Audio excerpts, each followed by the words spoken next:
Hello everyone, welcome back to another live stream here on the twitch.tv / the Xisuma, where I was about to go do a bunch of like grindy tasks. Just some simple stuff, gathering materials, getting prepped, and I was like, why not just live stream this? Why don't we just hit that button and go live? And here we are, I'm live. Let me set my status to live. And yeah, it wasn't the plan. The plan today was to make a snapshot video and to put out the Hermitcraft episode later in the week, but no snapshot today. So put out the Hermitcraft episode, which I like. I like it when they come out right as you finish them. That feels like the best time to put them out, honestly. So that's out. End portal, that's where we're going. Welcome to all the peeps tuning in the chat, saying hello. Nova Sharky, thank you for 19 months. Has my day been good? It's been terrific. Ooh. I feel like we're immediately going to go into food talk if I talk about my day. I have been really getting back into intermittent fasting after taking a break from it. And it really works for me. It makes me so much more like energized and able to like focus through the day, which it sounds a little strange, but when you do intermittent fasting, you like eating takes up less time in your day and the space between them and making meals, and so like I just get locked in on what I'm doing. I think it's perfect timing with Hermitcraft because I'm just kind of obsessed with this right now. Like I just think about it constantly, like what am I going to do on the server, what's next. So my mind's kind of in that space, and just seems to work really well with intermittent fasting. You know, just this morning I don't know, what time did I get onto the computer? At like 9, and I was just on it solid to about 12, getting that episode finished. You're also dieting. You're doing a slow carb diet, so it's been rough. Yeah, intermittent fasting is not, I'm not on a diet. The way I think you should think about diet, every time someone builds this farm, it's always too deep, and you always don't hit the enderman at the back, and therefore it's not quite as fast as it could be. But anyway, you can't even soak up the XP that fast. Diet, for me, I think should be thought about not as like, I'm going to go on this diet. It's like, what is your day-to-day baseline? That is your diet. Because all these ideas of you're on this diet, you're on that diet, it's all about change, whereas I think like routine and regularity are more important, like structure to how you eat. So what I'd done recently was split my meals into, so I had my usual 2 big meals, but then rather than having stuff like yogurt and fruit and maybe like some nuts with it, I would have a bowl of porridge and a piece of fruit before I worked out in the morning. And the idea there was to like give you energy to work out and stuff. And I think when you do that after doing it one way for a long time, dude, how did I just get like bumped into there? I wasn't fully looking at the screen. You always get that kind of like that oomph from changing a routine, but it can be kind of deceptive, I think, because now I'm back to working out on fasting. Like it works great. So I finished eating yesterday, what, like quite early yesterday, at 4 o'clock. So I haven't eaten until 12. Well, yeah, after 12, but 12 was when I started working out. So that's like 20 hours, isn't it? Yeah, 4 till 12. Ate my last meal at 4 o'clock yesterday. Didn't start working out till 12 today. And like, you've got energy. I mean, you can't just do that and it works. Like, it takes time, but your body can produce energy that isn't just that energy that's like in your body from the food that you've recently ate. What do they call it? Like glycogen or something. All that glucose energy. Let's shove this into here. I bet this might fill up with other people's junk from time to time. So far, it's actually all my junk, but you know, I'll leave some ender pearls there for now. That'll do. That'll work. Yeah, we're all repaired up. Let's go to where we were going to go. I need to go find a southern nether portal, basically. This is the old nether hub. We go up here now. We need to do an experiment with where you respawn. We need to experiment and find out if you can, like, respawn at a different height. You just had a glucose ad as you joined. What is a glucose ad? Please explain. Please elaborate.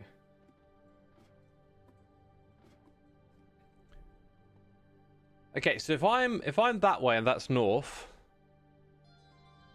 that's south. Oh yeah, okay. So go further in that way because we're from the center. I have this really strange thing where I sort of like orient the nether in my head in a particular direction. It still doesn't feel right. No. It is correct because you go down there, you go in that direction to get to the witch hut. I'm associating the witch hut and Tango in my head. That's not what we want. We want to go that way to Imp, Skiz, and Tango. Yeah, okay. Okay, I'm slowly getting there. Has anyone other than Impy acknowledged the villager noises, says Squirby? Yeah, I shouldn't have done that. On occasion... Oh my god, Ghast. I also really want its tears. Just because I'm a meanie. Oi! Oi! Did I kill the Ghast? I wasn't even paying attention, was I? Well, this is how you get knocked off the edge and lose all your stuff, so don't stand there. On occasion, there is an opportunity to take something like, let's say, you know, meme, cultural, something that's happening on the server, and like put it on the resource pack. And I don't really understand when the time and place to do that is, but now I think I do, and the time and place is basically never. I don't think you should like impose those kind of jokes on others.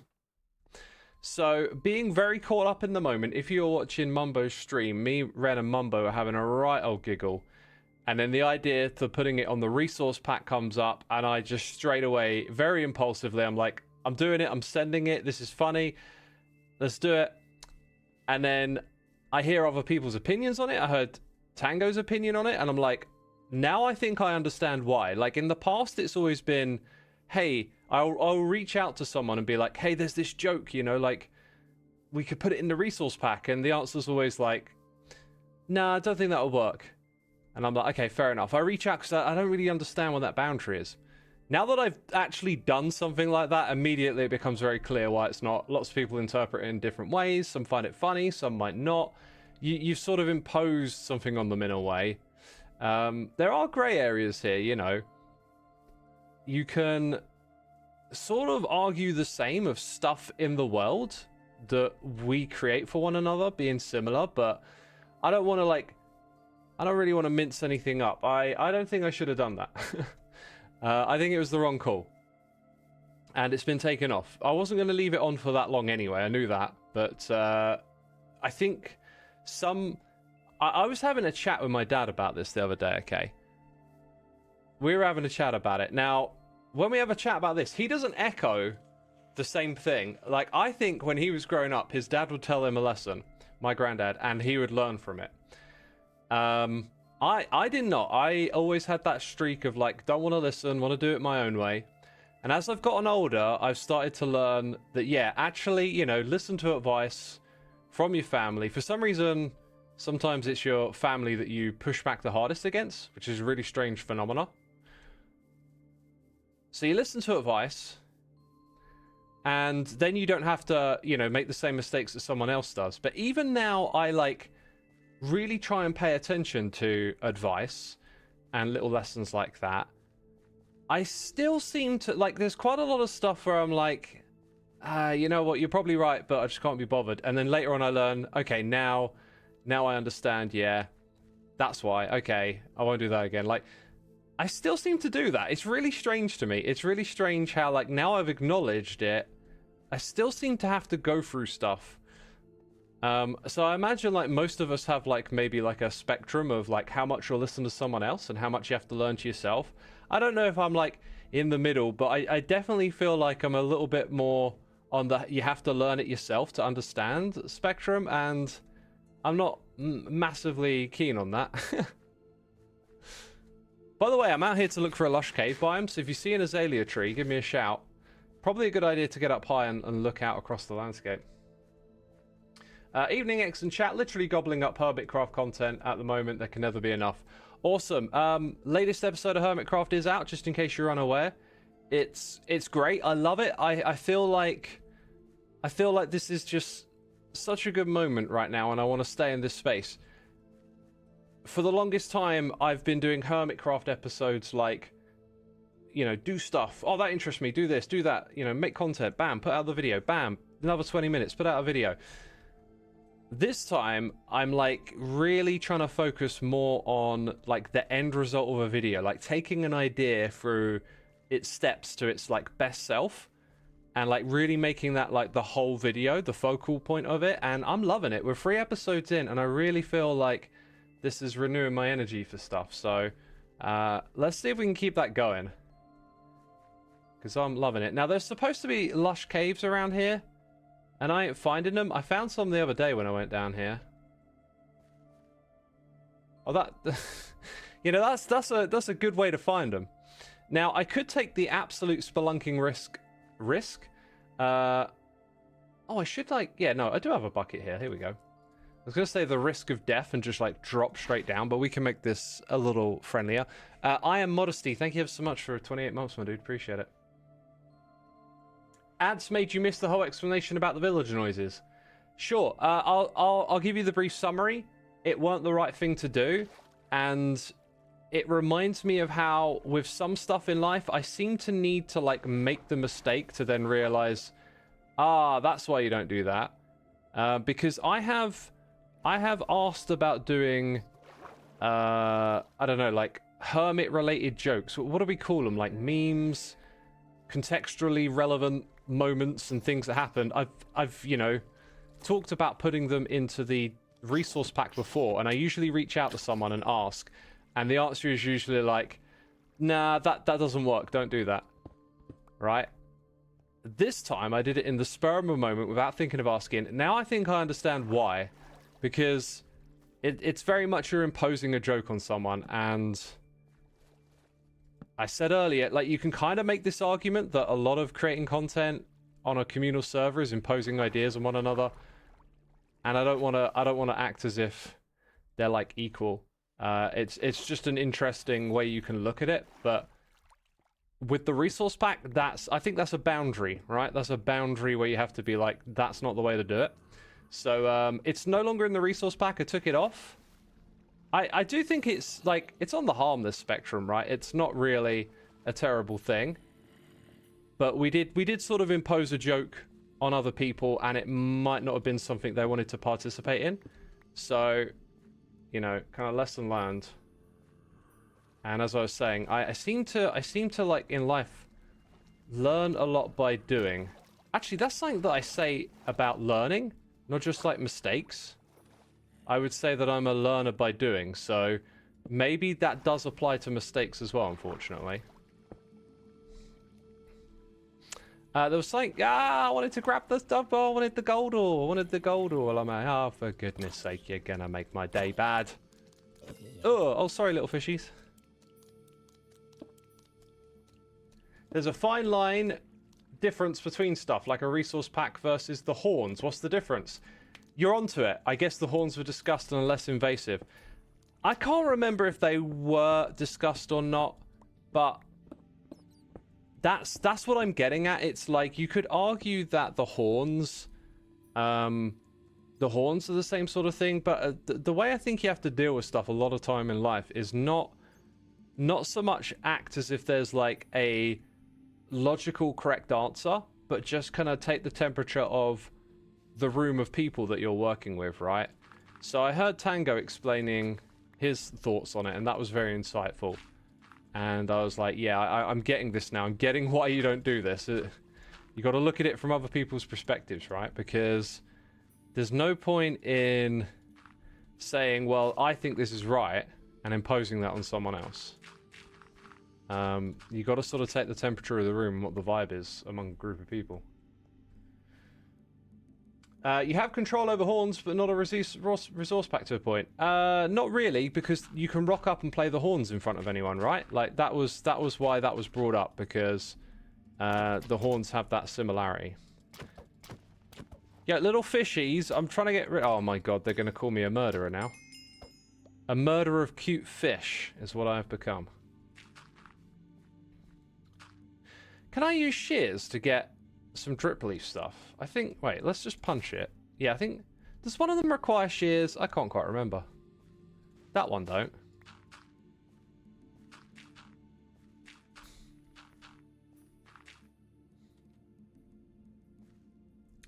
That one didn't, I guess.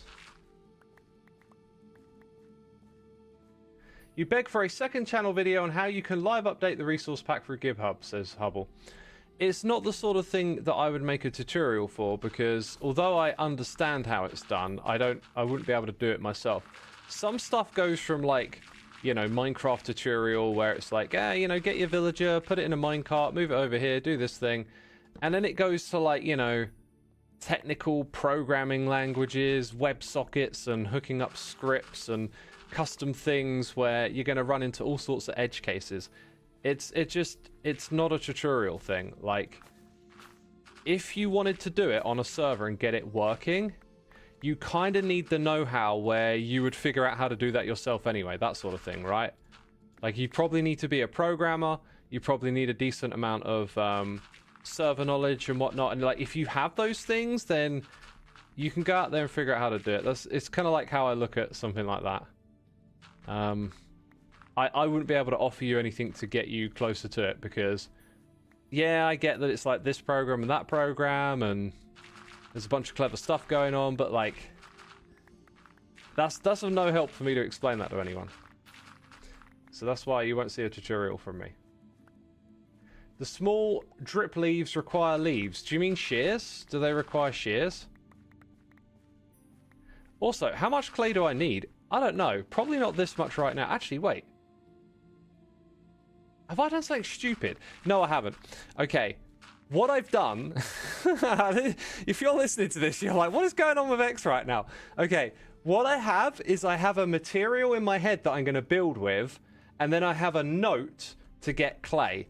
And they are not for the same thing.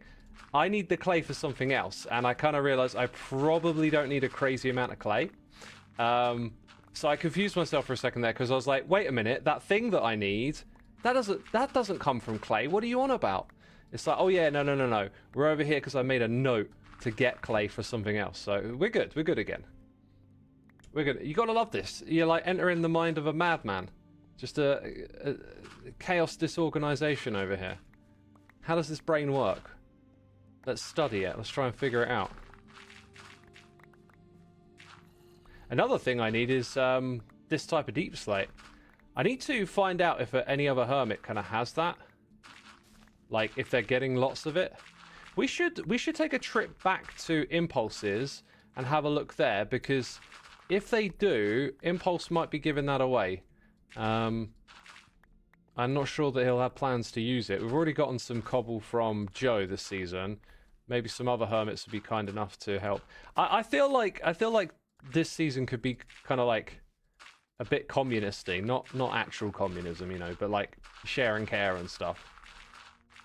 There just seems to be a bit of a vibe to work together. All right, so we're getting to that point where the clay is starting to fill up. That's good. And oh nice, getting a beacon going. Always a good step. Okay, there we go. So like that's probably all the... here's the thing, I can do this and clear out a fair bit more space, actually. That's why I like the bundle. That's why I bring it with me. I'll get a little bit more while I'm here. We can do that. We'll make the trip worthwhile. Oh, and there's an amethyst geode over here. Is it me, or are we encountering significantly less water down here? A riot in chat? Why do you want to riot? What's going on?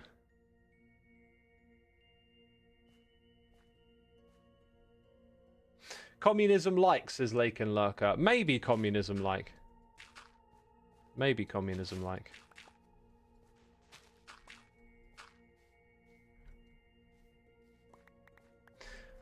Akane says, hi everyone, who are you guys? I'm actually just one person, believe it or not. I know that might be a bit tricky to understand, but I'm actually just one person. Writing is like the fifth fun thing ever. Yeah, I agree. I've been in loads of riots, you know, it's really great. Especially getting maced. Oh my god. What a great time that is. Yeah.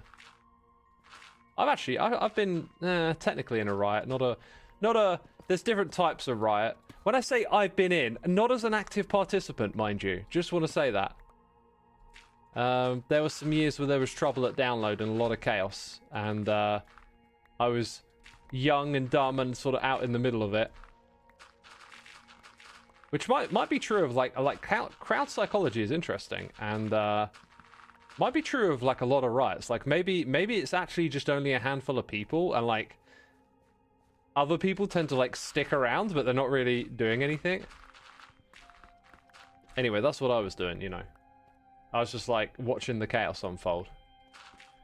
And as soon as the chaos drifted towards me, I was like, oh, we're moving out of here then. Oh, we're moving away swiftly. That kind of thing. Yo, Luna Cupcake, thank you so much for the raid. Welcome all the raiders. We're playing Hermitcraft Season 11. The vibes are good. The new season is setting in. It feels like it's going to be another amazing season with our fellow hermits. We got Billman68, the one, the only, the legendary 105 months. Greatly appreciated, my dude. Thank you for your amazing support. Thanks for joining us on a Tuesday evening. Wasn't the plan to stream, but no snapshot. No snapshot today. So here we are. Doing our thing. Doing our thing. Like a chicken wang. No, chicken wing. Oh, not a chicken wang. Oh, God, that sounds filthy. Right, I'll take that as well. I'm collecting the ores just because I'm probably going to use them decoratively in a little while. I think our work here is kind of done, but while we're down at this level and we're talking about getting ores and stuff, might as well have a little look-see-loo, you know? See what's knocking about. You was in London with school the other day. Miss Thatcher got buried. Never saw so many police at once. Yeah, she's a very, very divisive leader. Some will tell you that she ruined this country. I happen to be on the side of, you know, someone who's willing to watch a documentary or two, you know, and listen to both sides of a story, and I find it quite difficult to take her actions as favorable for the general public. I think she started selling off the government estate, or whatever you want to call it, you know. What do they call it? Austerity. You know, taking public resources and selling it off to private companies. Making our country poorer in the process. Ah, it does look like someone else has been here before, but they haven't collected all the ores. And it's actually these deep slate ones that I'm kind of after. They're kind of going to hit the vibe for a build I'm going to do later. Considering everything's lit up, it does kind of make it at least a little bit friendly to gather. Look at this. There's some goodies right here. Oh, now we've got to dig it slow. Maybe not. Oh yeah, I got the enchantments on my helmet, so it's not all bad.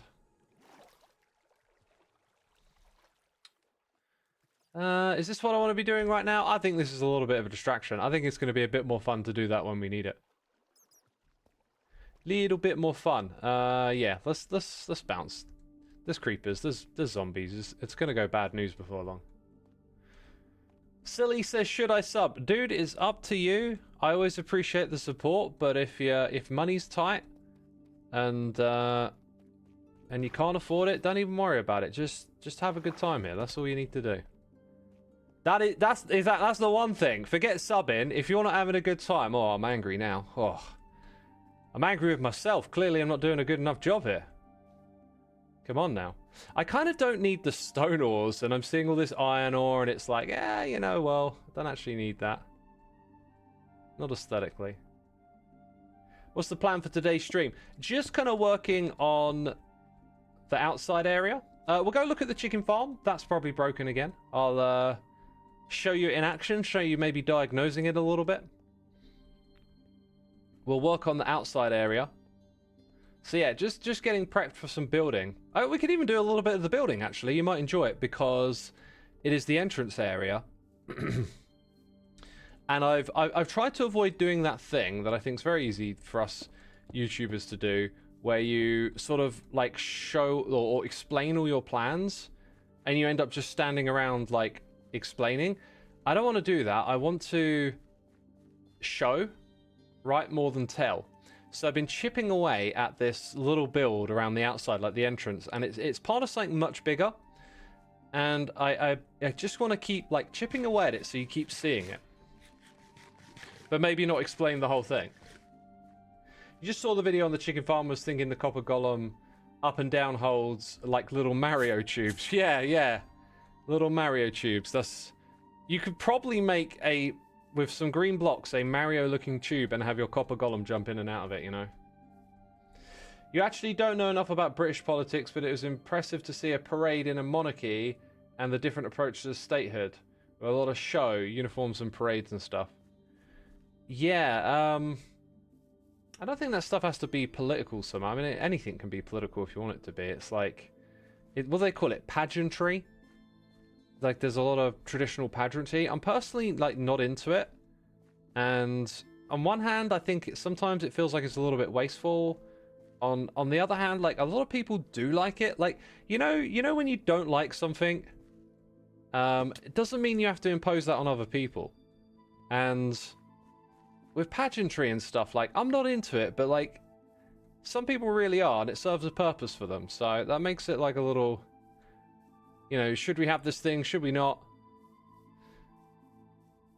You know, it clearly does something for other people. But the royal family and all the pageantry and that stuff, that's just all like a history lesson for me. I don't see it providing me any sort of tangible value. It's just curious. It's like watching a documentary about how things used to be. People used to believe in this, they used to believe in that. I'm very agnostic. I'm agnostic to a lot of stuff. Alright, we found our way back to the hole. We came here because we wanted to fall in. No. I could have very easily fallen in then. I want to find the storage bit and just see if they're getting Silk Touch Deep Slate out of this. Can we make egg puns? Go for it. Make an omelette, you know? Oh! You know, lay a good one. Don't crack up too much. Crack because of the egg, you know, eggs crack. Oh my god, I'm so good at this. Wow, let's keep it coming. Don't get salty because you can put salt in your omelette. Oh my god, this is so impressive. Falls, thank you so much for the raid. Excellent puns. Excellent, you say. Excellent. Not seeing any deep slate here, but this is like from... That is the deep slate, you see. So they do have some. But probably not a lot. It looks like they're only just hitting the deep slate there. Let's find the chests that are like way further down. Huh. Do you think like the shape of this is like enough to fill a double chest one high? Because, or maybe two double chests, because these all seem to be pretty full up. Then you get to here and that's like the end of my theory, I guess, because not so much. Okay, it kind of looks like if that is the case, the deep slate isn't down here. I will still ask Imp and Skiz and the crew, just in case. Oh, wait, no. Why did I say, oh? Wait. You know what? I thought I was going to see the wall. I was going to make a joke, and then I thought, oh, actually, no, there is an observer at the top. Well, I like this. It didn't use a wall, but I like it. Some of you know, some of you don't. Shut up. Shut up. Why am I telling you to shut up? I don't know. I'm being rude. Right, let's go up. But some of you know, right? Some of you know. Hippie Harpy, thank you so much for subscribing. Appreciate it. Welcome to the stream. Blooming says, I watched it. Awesome. Blooming knows. You're in the no club now. You're in an exclusive club. Wait, the portal is like down a level, isn't it? What if it's like down 2 levels? I think it's there. I think we're okay. In fact, we need to land there. Yep. Xisuma, how do you like your tea? In a cup. How come you don't use better clouds? It wasn't released when the season started. So I kind of just sticking with it how it is. I might put it on, but yeah. You've never heard me tell you to shut up. Really? Dang. I do that every now and then, don't I, chat? I'm sure I tell you to shut up every now and then. How are you supposed to enjoy your tea if you leave it in the cup? Well, you put it in your belly. Oh, so I enjoy my tea in my belly. Oh. Very clever. X, I watched it, but you'd already done a bamboo farm like Skiz. Did Skiz make that bamboo farm? I like that he thought to have one observer higher up. Like, that's just a more efficient, effective way of doing it. I've been punching resin, like punching the creature and punching off resin here to get enough to make a few more hearts, right? I think clay goes over here, by the way. Clay goes over here. I want to make a few more hearts, and then I actually want to get some of this stuff smelted up so that I can make a bunch of like bricks and stuff.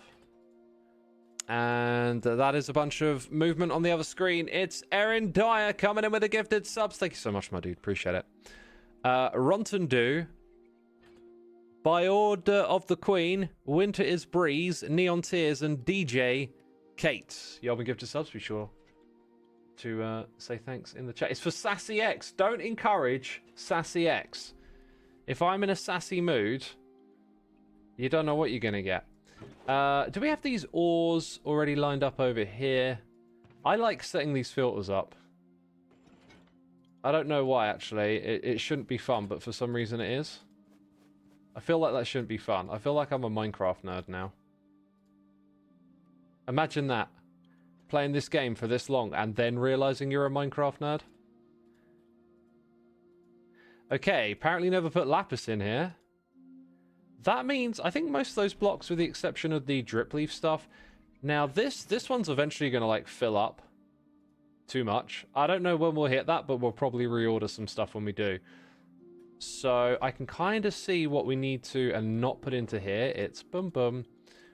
See, I'm still, like, memorizing what I've sorted out. Eventually, I won't have to do that anymore. Those things haven't been sorted. See, really good organization going on here. It's a skill. Tabby White, thank you for the prime. Phil Hallow Bio, thank you for 9 months. That is a Twitch, baby. I see some messages saying something about the wrong thing. There's 2 deep slate iron ore now. Let's go check it out. Let's go check it out. Yeah, you're absolutely right. Surely I just picked up a little bit of regular iron ore, though, didn't I? Feel like I would have just got some. And if not, like, why not in here? So do I have coal ore in there yet? I feel like regular iron ore would have been a thing already. It's just deep slate there.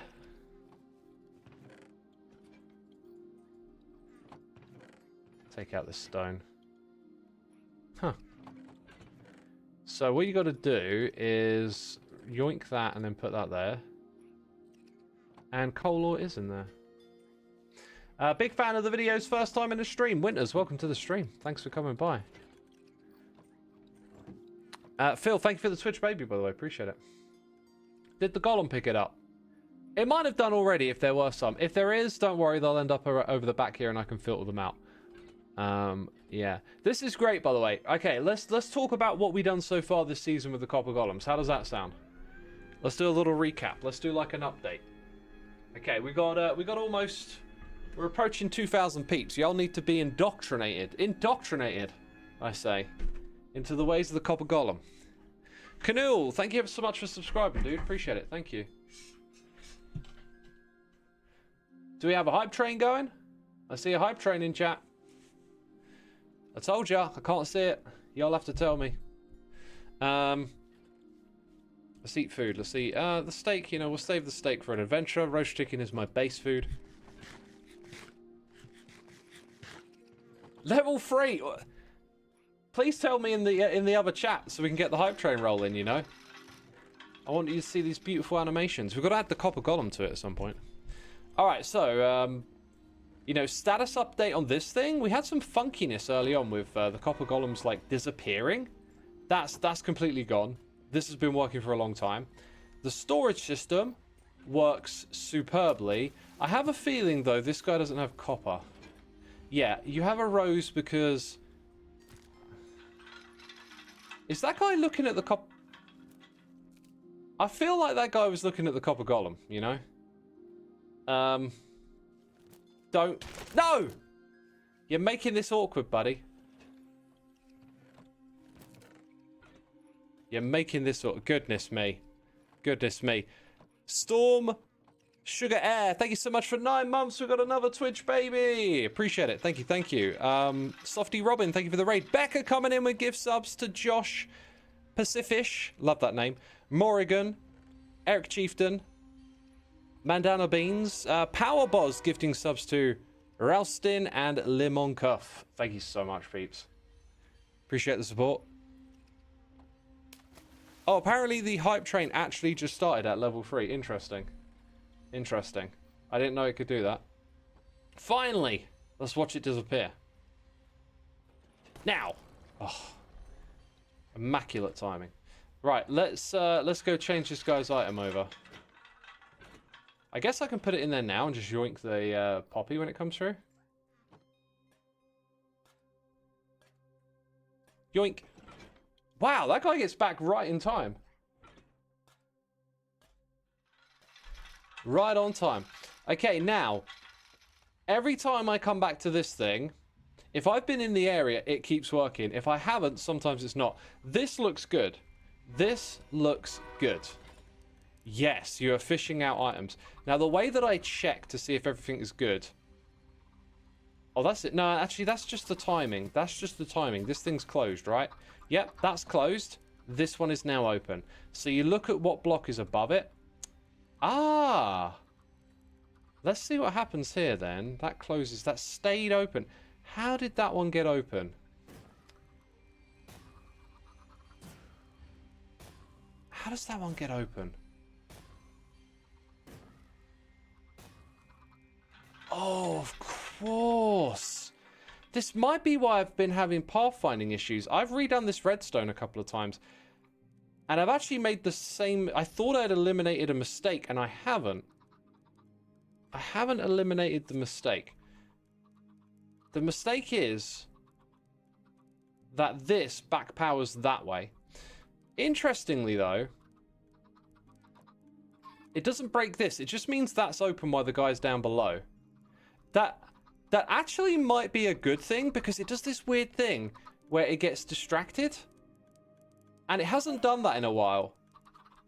I think I might leave it alone. I think I might just let that do its thing. Now, you're taking a very interesting path there before getting to this bit. Apparently, we're up to level 6. Goodness me, I'm still playing the animation for level 4. Yo, what's going on here? Power Boss, thank you so much for your generosity, my dude. We had Unwoven Rainbow giving a sub to Autumn. Love to see it. Thank you, Rainbow, for all you do. If you want to get an LPMT thing lined up today, I'd love to do it. Binky Stinky, what a username for 2 months. Franio Jetstream coming in. And then Powerboz. So many gifted subs. Roman Riv, Surf Payon, Ghost King, Normsums, Cyan Capybara, Ducky Queen, Exhausted Phantom, Saturn, Ringlear, Cold Ori, and Legrunda. Y'all be gifted subs. Be sure to say thanks in the chat. Thank you so much again, Powerboz. Crazy stuff, crazy stuff. Oh, look, he's doing it. He's up there. I spent so long working on this project, but it was so worth it. It was so worth it. Dude, is that another one? What are you playing at, man? Powerboz, what's going on here? What am I seeing? I can't even keep up with the hype train. I can't even keep up. Yo. It is more. Maltrath, Coffee with K, Songbird, Little Fox, Robin Noss, Original Wolove, Fabio, Vex Terrasis, Lady Kitura, DJ Star Knight. Thank you so much. Appreciate it. I should stop using the free cam, by the way. I am now developing that reflex to press the button that is the free cam. I might have to reassign it again. I don't mind it though when I need to check behind the scenes, because I've spent so much time running around fixing stuff here. But we need to be a bit more immersed. This whole base is about immersion.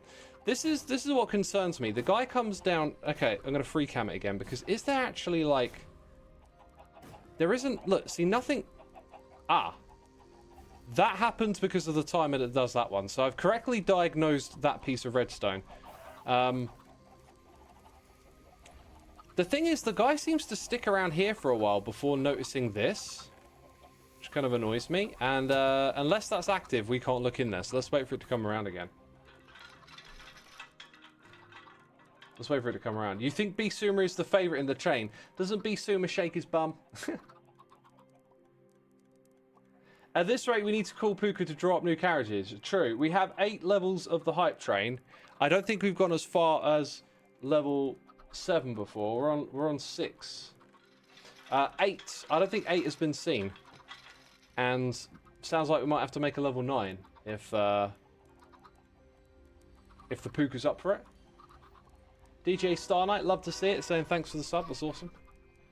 Always good to say thanks. All right, so here's the moment. Let's watch it happen behind the scenes. Again, talking about free cam, but I think for looking at redstone, like there's something you can do here that you can't normally do. So this is like its new path that it's finding, and it drops down, and then that gets pushed in.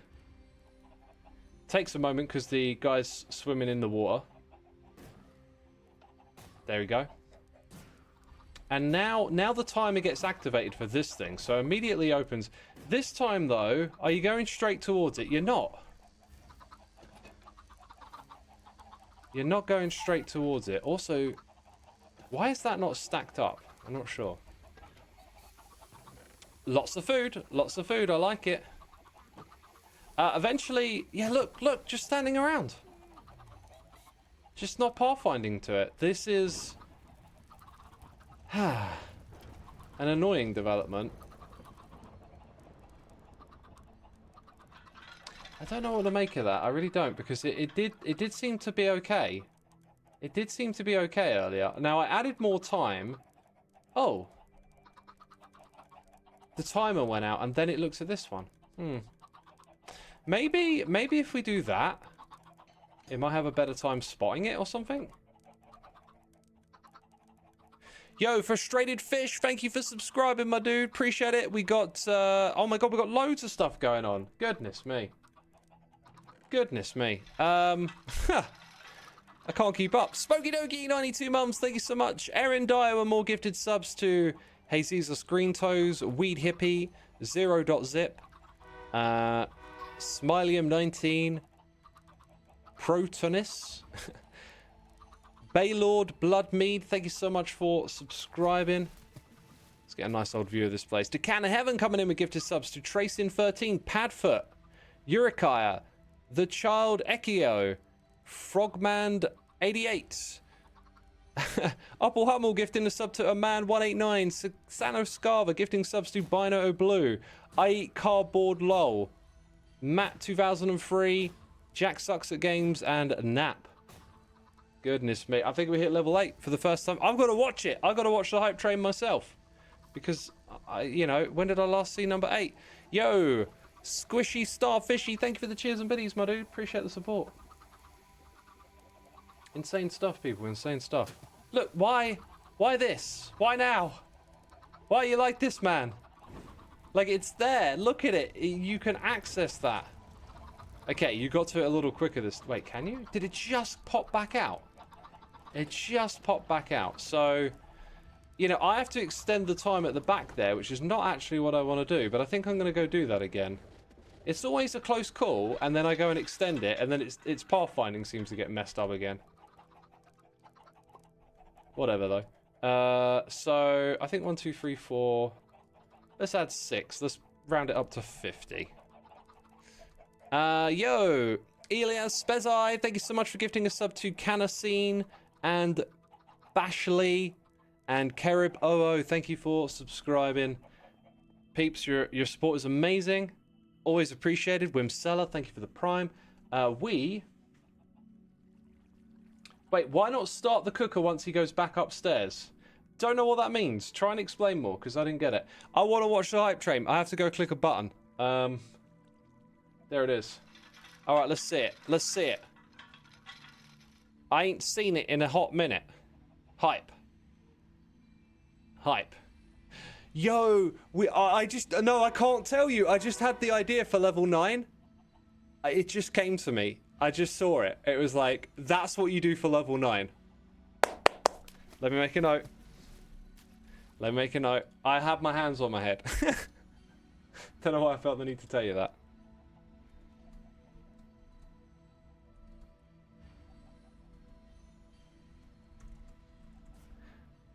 Or, yeah. Okay, sorry. Just brainstorming with myself a little bit. Like, yeah, you could do this, you could do that. There's many ways you could mix it up. What does this look like when I'm like moving around and stuff? This must be like, yeah, that's a little weird when I'm moving at the same time. Level 5. In fact, that's kind of annoying. Level 5. Oh my god, there's an opportunity to do something here because level 6 is preceded. What's 6 preceded by? Let's watch chat go queasy all of a sudden. Oh, don't. Please don't. Don't.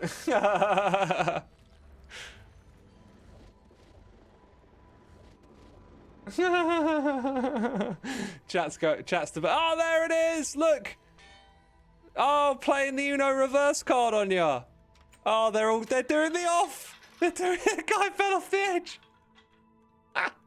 That's so good. Oh, I love it, Puka. Well done, dude. Well done. That was amazing. We'll get level 9 hooked up.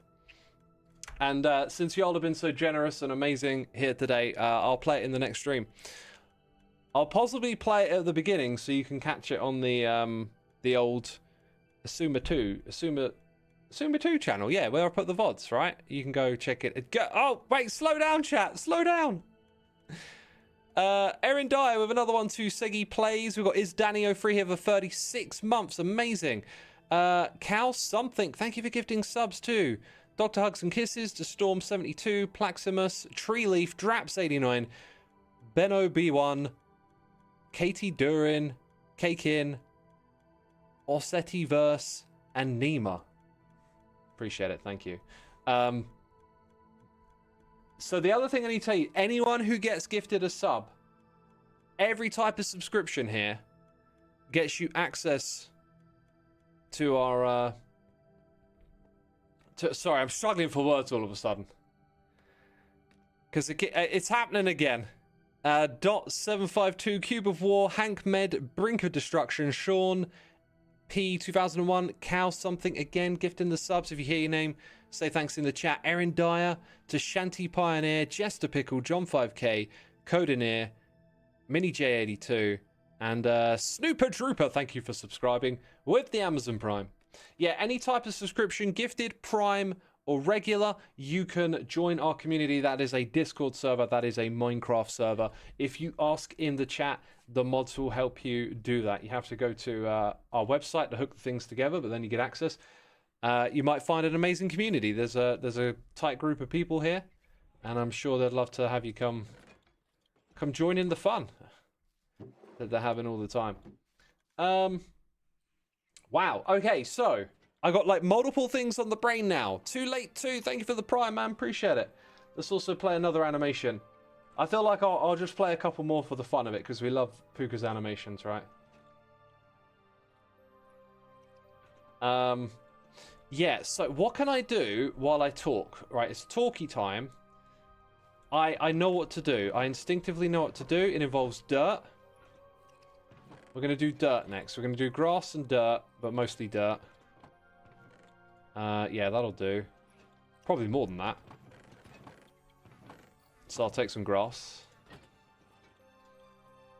I always feel like grass is like the one you want to hold on to a bit because there'll be that project later where you need grass instead of dirt and then you have to go silk touch some because you used up all your grass. You know what I mean? Oh, Minecraft, the problems. Minecraft. Oh, goodness me, Cow Something. What is going on, man? You are too kind, my dude. Bluebells and Wildflowers. Dwarven Dusters. Emily MK. Astan. Sergio. Nick Sacy. Squirty.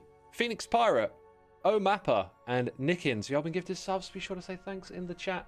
Random animation. Bam. There we go. We're going to just play random animations for a minute as a way of giving you a little something on the screen. Okay, so the whole 6-7 thing, right? You know, I was hinting at it a little bit, right? I actually love this meme, okay? I genuinely love it. Now, I don't love it as in, like, I'm going around going, oh, 6-7's so funny. I love that it gets my nephew super excited. And, like, I was just walking past the house the other day, and I'm like, what number house is that? And he looks at it, and then he looks at me, and he starts, like, shaking his arms and going, 6-7. And I'm just like, this is something only kids find funny. But it's like, it's so nice to see him smiling and just having fun with a meme. Like, we all have fun with memes as adults. We got our memes. Let the kids have a meme. They're loving it. They're loving it. Let them have a laugh. It's so good.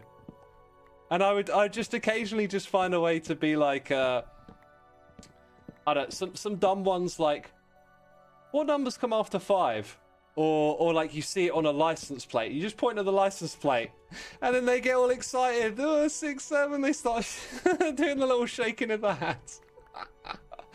I love it. I think it's great. Seriously, that's my case with 6-7. It's just, like, if kids get excited about it and they got a smile on their face, I'm all for it. All right. It ain't actually funny to me. It's like seeing how they react. That's amazing. I can't even keep up. What's going on my other screen right now?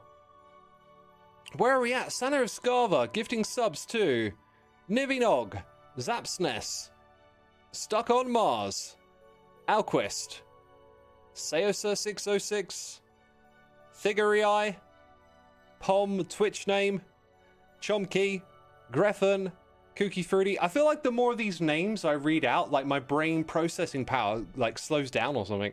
I'm Woody85. Thank you for subscribing. Cow something again with more subs. The Riddled, Jaybird, Spider-Man, Hunter Bro, Cosmics. Y'all been gifted subs. Be sure to say thanks in the chat. We greatly appreciate the support around here. Much better than harmful trends like eating Tide Pods. Yeah, totally. Totally better than that, isn't it? Yeah. No, I'm all for the kids having fun with it. I imagine, you know, sometimes it might get a bit annoying and stuff. But the thing about being annoyed, I'm just there's something like being annoyed. I'm always like aware it's like a two-way street. It's like you're being annoyed. So like, does that say something about you? In some situations it does. In some it doesn't. But like, you know, kids are having fun with it. Let them have fun. I'm all for it. I'm all for it. You just don't like adults using it, yeah. Well, I threw it in my video the other day, right? Because, okay, like 669 and 420, these sort of like meme numbers that adults like to reference to, and I like, you know, it doesn't really, I don't really find it funny. So I put in a little joke about that in my video, and then I thought, you know, do the 6-7 thing, and I write on the screen in big letters, deep sarcasm, and I'm like, why are people taking me seriously? I'm just saying these memes kind of suck. You know, like someone go, oh, 420, bro. It's like, yeah, 420, mate. Yeah, oh, yeah, you do you.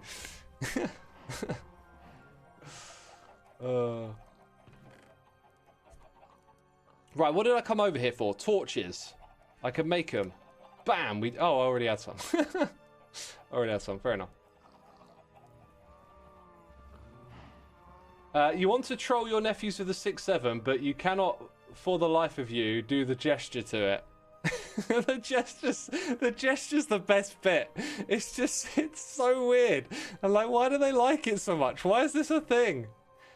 My nephew was telling me about how all the kids in school are doing it, and they've been doing it for weeks, and like they're in the middle of a lesson apparently, and someone will just go 6-7, and they'll all start shaking their arms, and I'm just like, this is hilarious. This is hilarious. Oh, skeleton guy, you suck. You suck, man. Oh, you might. Yo, check yourself before you wreck yourself, son. Arrows in your head is bad for your health. Oh my god, wait a minute. Oh, now we're in trouble. Oh, that'll do. That'll do. There's more bad news down here, isn't there? I may have underestimated the dwellings of this cave. You're very happy you're not a school teacher right now. Yeah, school teachers have to put up with some nonsense every now and then, don't they? Yo, Sire Bash J, by the way, thank you for subscribing with the Prime. Appreciate it. I remember in school when the planes hit the towers, you know, 9/11. I remember the next day we had a Canadian teacher, mind you, Canadian, different country. Some of the kids thought it was appropriate to spend much of the day making plane sounds and throwing paper airplanes and making the sounds of explosions. Like, what is wrong with children, man? What is wrong with children? That is just so unnecessarily disrespectful. Oh, I just remember it, and like, even I was young and dumb, okay, and I definitely, I reckon, on occasion would have done some stuff I would now look back at and go, that's unsavory, right? You know, nothing's popping in mind right now, but I remember just thinking, this is rubbish. Like, why are you just trying to like make this lady's day worse? Something awful's happened and that's all you can do? I just didn't get it. I just didn't get it. New school teachers are getting tormented by 6-7. Yeah, they probably are. Teachers are severely underrated in society. Couldn't agree more. Teachers are our heroes, you know. They are. And NHS workers and like people that work in public services like that, I think that is a very honourable job. Those are the real life heroes, in my opinion. I feel like attention can unnecessarily be directed at particular people for various reasons, and probably one of the most unspoken goods. You know, what they do is amazing. Teachers and NHS workers and doctors, like what an incredible profession, and just probably the most easily exploitable because the motive to do it is, you know, very humane and not financially incentivized or whatever.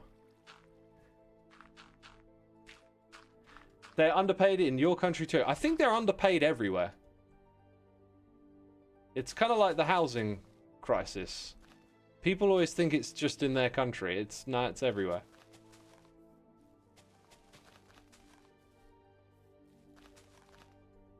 Who's on Hermitcraft right now? These beautiful people. Right now.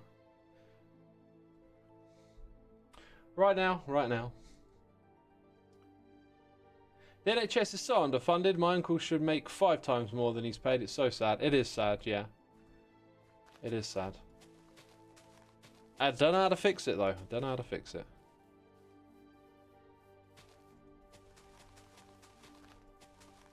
By the way, the reason we're filling in this land is to build tree farms over here. I didn't exactly explain that, did I? But this will create like a base for another little bit of tree farming action. I think I might do a jungle one over here. Like the jungle one's going to require a significantly larger block of land.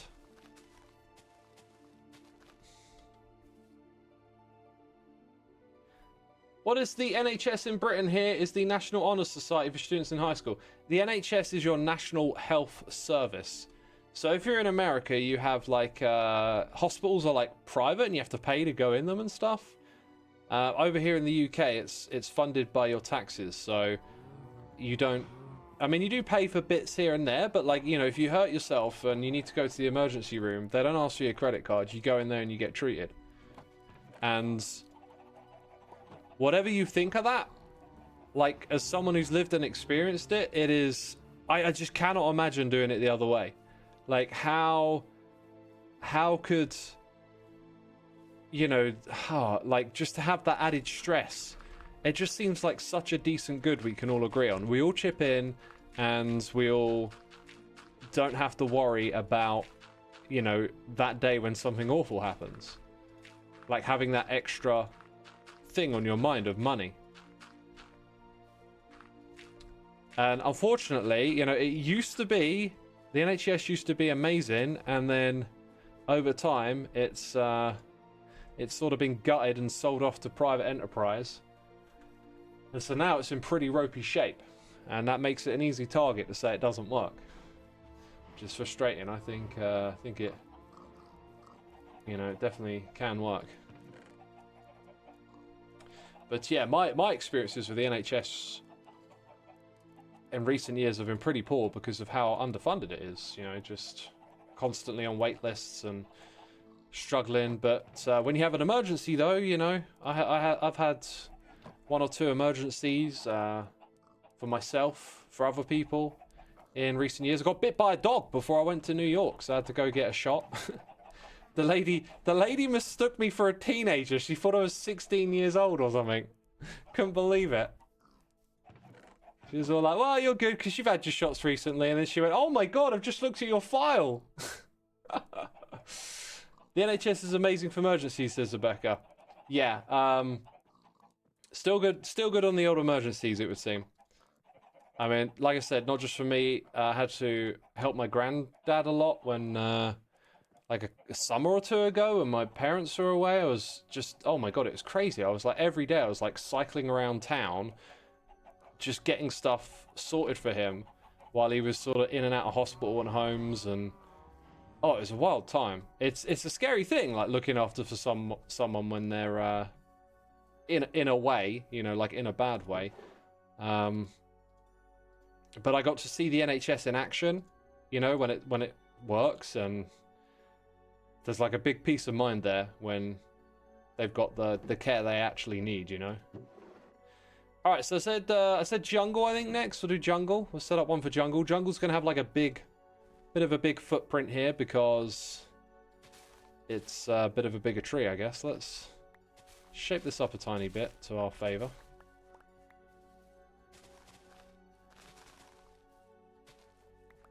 Do a bit of that. So the way that I'm doing this is like, the idea is that all these saplings should sort of land on this platform here, and then you can walk around and collect it. But with the jungle, like, the trees spread out a fair bit and they're higher, so we're gonna have to do something a little different for this one. Just a little bit different.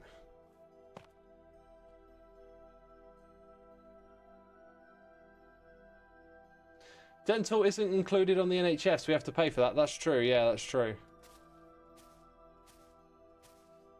Now, these are all 4 blocks, and I've gone for 5, but I think 6 is probably better. And then you have 2 blocks of coarse dirt, which I don't actually have. So it just kind of squeezes into this area. That's good. That's good. We can work with that.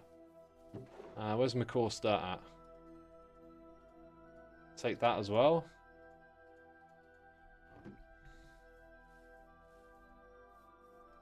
Not sure if you saw my wall of text during your hype train, but I may have a video on mod pathfinding that you find very interesting for you.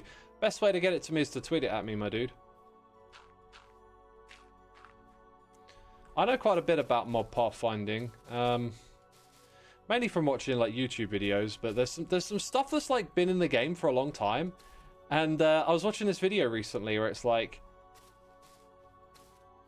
you know how it is, like someone's talking like they've just discovered this thing, and people are watching it like, wow, you found that, and then I'm like, we learned about that years ago. But like, there's just so many people like new cycling into the game all the time that it can feel like you know, you've discovered something, but a lot of stuff in this game it's already been done. You know. So that one was pathfinding. Animals pathfind upwards. That's been known about for like a long time. I got this natural bias to go upwards. I've tried to make farms of it on several occasions, but like always struggled with the final bit of getting this like automated farm to like do the shearing or whatever. And then when you do get it working, you end up building like this massive thing. And I think we almost built one last season at Hermitcraft. Like, I had this design lying around for ages, but then you build this ginormous thing and it's not very good. Like, the rates are not very good compared to other tricks you can do. If you think about it, we did that stuff in like season 3 of Hermitcraft when I did the... What's it called? Rainbow Fall. If you go check out Rainbow Fall, that's exploiting their pathfinding behavior to go upwards. They go up ladders. You know, they look to go up and you trick them into going onto a ladder to push them up. It's... Yeah, interesting to know why, though. It's not just upwards, because it won't work on, say, a hollow hill. Oh, really? Because the design I was making was like a big, giant hollow hill. That's interesting. That's like one of the designs that I made in a test world, and it like wasn't very good. I didn't realize the hill being hollow would affect it. Yeah, it was like a pyramid sort of shape, right? Like, I think I had a design where it was a pyramid shape, and then I had another where I tried to make it look more like a natural hill. The sheep farm was interesting to watch. Which one? The rainbow one from back in the day. Back in the day. Sound like an old man. Let's leave that there to grow. I quite like how this has turned out so far. Basically, the more blocks underneath a block on the surface, the more likely they are to pathfind to it. Ah, okay. You're an old man, no, says Dare what? I mean, old by some people's definition. I feel young. I take care of myself, you know. Like, I keep getting older, but I keep staying in shape. And that's just basically my plan. Keep doing what I do. It's weird, because I swear, like, the age I am now, when I was a kid, I saw that as, like, being an old, like, you know, what's the point in even living, old man? And then you get here, and it's, like, not quite the same. I do get this sense, though, especially when you go back and look at some media from older days. I'm getting a sense, and I don't know how y'all feel about this, so feel free to chime in. But when you go and watch like movies from like the 70s or 60s, and you see someone who's like in their 20s or whatever, and they kind of look like they're in their mid 30s or whatever, and like someone in their 30s looks like they're in their 50s compared to today. But what was much more common back in those days was like there was less health and safety, there was more air pollution, there was less knowledge about various things, people drunk and smoked more. They look so old then, says Becca. That's the feeling, like I feel like you could go watch a movie from the 70s and someone who's like mid-20s you could pass off in your 40s today, you know? Everyone smoked, yeah, smoking was very common. I smoked at one point in my life. I'm very glad I gave it up. Kevin's mum in Home Alone was in her early 30s, which is so weird to me now as a 35-year-old. Yeah.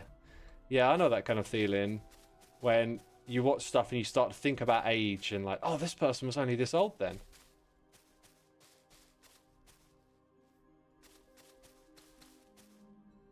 A 20-year-old in the 60s looks like a 40-year-old today. Yeah, that kind of thing, right?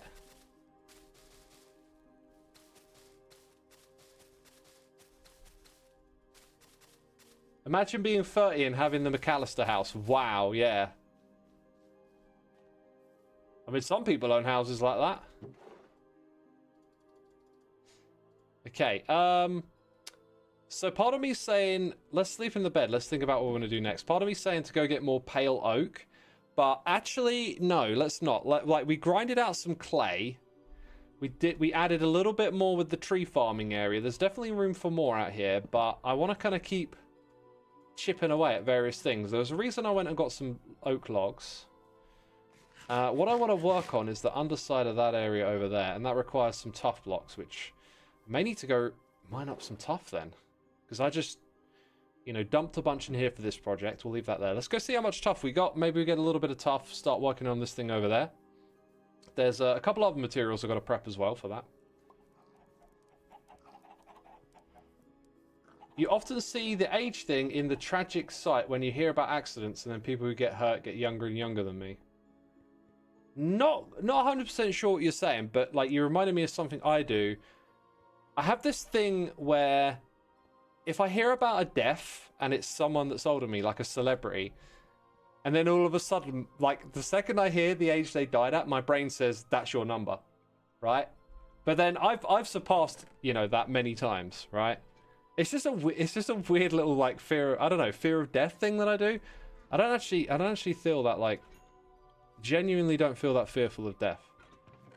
I feel quite contented, to be honest. Let's see. So to make all these I don't know why I'm doing this now, because I said we'll go to other stuff. So we need 1, 2, 3. We need 4 more of those. I have enough for 3. I'm 1 block shy. Of course I am. Of course I am. Okay, I need to grab that. So we need fuel for that one. And then this thing goes in there. So we'll make sure we put in the resin bricks as well. But yeah, I'm setting up my filters, man. I'm setting up my filters. There was somewhere I wanted to use this resin. I can't remember where, though. Can't remember where. We'll go... We'll put them on this row and put the first block there. Ooh, that don't feel right. Okay. Just making sure, just making sure. Isn't that a song by Blue Oyster Cult? Don't fear the Reaper, baby, take my hand. I love that song. I love that song so much until someone pointed out the cowbell in that song. If you ever hear that song again, let me ruin it for you. Just listen to the cowbell. Now it'll be the only thing you ever hear. I have a bit of a pet peeve against cowbells. I legitimately think they're terrible. Once you hear the cowbell, it changes things. It's a weird instrument. It can sit in there, but the moment you like pay attention to it, it cuts through everything. Cuts through so hard. I hate it. Right, well, I guess my resin clumps can just like get sorted into there now. So I need lots of tough. Let's see if we actually have any. See, we're out of tough. So I've got to go find some down in the world. Let's go find some. Kind of want to find them near the beacon, you know? Let's find some tough. It's like lo-fi with the snare. Yeah, snares can... To be fair, you can probably do it with any instrument. Like, a snare could easily cut through a lot. If you get the right balance of instruments, though, you know, it's not so much of a big deal. C... Dubs11, thank you for the prime, my dude. Appreciate it. Welcome to the stream. Welcome, welcome, welcome. Cowbell is your favorite instrument to play in a band. Just playing the lone cowbell. So you're that guy or gal. Right, let's cut into this space. I can't remember what I came down here to this area for, but look, tough, straight away. Straight away. Oh, and it's beautiful instant mine. Let's collect all of it. And I guess it doesn't matter if I hit up some Silk Touch at the same time, because I do want to get some of that. So I'm the kind of player that can be a bit fussy and try and just only hit the actual blocks that I want to mine. So hey, if I need the Silky Touch, I'll get some Silky Touch deep slate. Why not? Danu XE, thank you so much for 2 months. Appreciate it, appreciate it. Hope you're enjoying the stream, having a good time. That's what we're about today. Chilling out. Doing the Hermitcraft. I'm so glad I streamed, by the way. I've been telling myself, like, with streaming, not to overdo it. And since I've told myself that, I've had a couple of moments where I'm just like, I really want to stream right now. And I had that today. I so wasn't planning on streaming. And then I just had this feeling like, you should stream. And, yeah, I love it. Having a good time. So if you don't see me stream for a few days, it's probably because I'm just, like, trying to get out of that mindset. In general, that's what I'm trying to do now as a creator. Just get in the flow of, like, loving the creativity and all that kind of stuff. Because that's where the heart of this game is. Thank you for streaming. I missed whole weeks. Sad Noble Storm. Glad to have you back.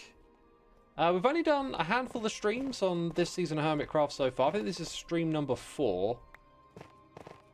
I may do a stream again in the week, but my current plan is to stream on the weekends in the morning. Now again, depending on how I feel, I might not. Because I kind of want to do things a bit more in the moment. So, no schedule for X. No schedule for X right now. Oh, okay, okay. We've got peeps waiting on the other server for me. Well, let's explain the plan, people. Let's explain what's going on. We had an crazy amount of gifted subs today, and any type of subscription gets you access to the Let's Play Minecraft server. What I like to do is put a little spotlight on our community, show off some cool stuff that someone's been up to. Only takes a couple of minutes of your time. You might get some good old inspiration. I always get inspired. There is a biome on that server that I was so like, oh my god, I have to build this. But I'm kind of not doing biome stuff this season, as you may have noticed. But if I do, I might just build it. I might have to pinch that amazing idea. So yeah, we're gonna go and check out Queen Britannia and their mycelia build. Now, Queen Britannia might be in the chat. Sometimes we show off people's stuff who are here right now and present, and sometimes we show off people who aren't able to make it. And we're also working on a way to be able to show them their highlights, like, you know, like, they're not around, they don't catch it live. We're going to have, like, a clip thing for them to see, but I won't say much more on that right now. When we come back, we're going to take this tough, and we're going to build with it. We're going to build with it. Do some building. Gonna do some building. Which will be good. All right, we've got loads of tough. The inventory's starting to fill up a bit. Let us now log out and head to the other place. It's a mushroom island of fantasy, building, and foresty themes. Most of the builds are designed by Grayson, but you've been creating your own builds and trees lately. Each building has a purpose, and the map room with locations is on top of the cactus farm house. Be wary of the witch. Her brew is explosive. Only the brown pandas on the server live in mycelia, and a complete mob head collection in the giant log to the southwest. Thanks for visiting. I feel like there might be a few things to see here, you know what I mean? There might be a few things to see here. Excuse me, math burps. Oh. Might be a few things to see today, people. Whew. One of those things will be gorgeous builds. Okay. This is something. We've got some beautiful houses with some amazing luscious detail, and goodness me, an incredible tree. What is this though? This is like signposted show. Oh wow, literally. Hey, is there hoppers behind that? Now why shulker box with a sign on it? Because you can't then take that out. Interesting. That is definitely a storage system, a very familiar one. That's an interesting like idea, because you could just have barrels, right? Or you could have like double chests and double the storage. In fact, Queen, if you're watching, like if you had a double chest pointing this way out, wouldn't they all stack? Then you could double the inventory size. Anyway, there's probably a reason, and I'm just an absolute oblivious little derp. Dude, it's like a little wizard. Oh, and I love that. That's so good. Oh man, it's like a wizard gnome. Yeah, where were we supposed to go? Oh, I want to see the brown pandas, and there's a headroom somewhere. I feel like this is one of those bases with just tons to see. Got like an aquarium here. I don't want to let anything escape. It's very beautiful though. What is this world? It's the Let's Play Minecraft Together server. All subscribers, gifted, prime, or regular can join this community. That is a phenomenal build. That is so good. There's just the shape and the blend with the copper, like from copper to moss, from achacha to copper to moss. That's gorgeous. Oh, that as well. Look at this. This is some real amazing building going on here. Really cool stuff. So we're looking for brown pandas on the top of a building.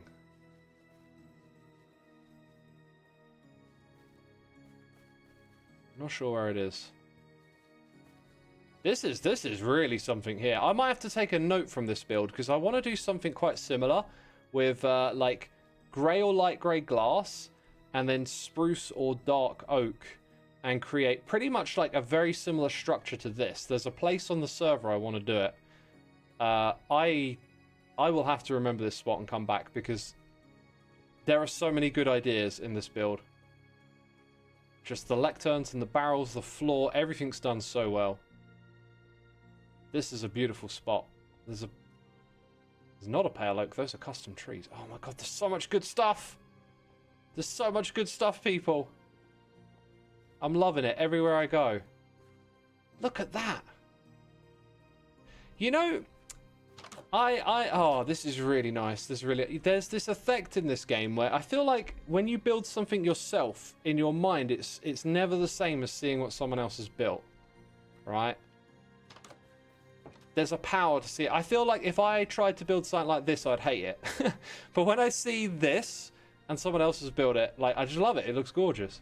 Do y'all know what I mean? Am I making any sense? You become like super self-critical your own builds. When you see someone else's, you just fully embellish it. You know, you love it. Like there's like a big element of surprise to it. Now I will say this is definitely grades above how I build, no doubt about it. Definitely grades above where. Oh, look at that! Oh, there's definitely something going on here. There's definitely like just a way of picking out block combinations that feels special here. I'm loving this, and look at that. I mean, this might be, honestly, this might be the best place I've come to. I mean, look at the tree. Wow, this might be the best place I've come to. That is an amazing tree as well. There is so much good going on here. Now, as I said, I don't want to take up too much time. As I wander around, though, there's just so much gorgeous interior going on.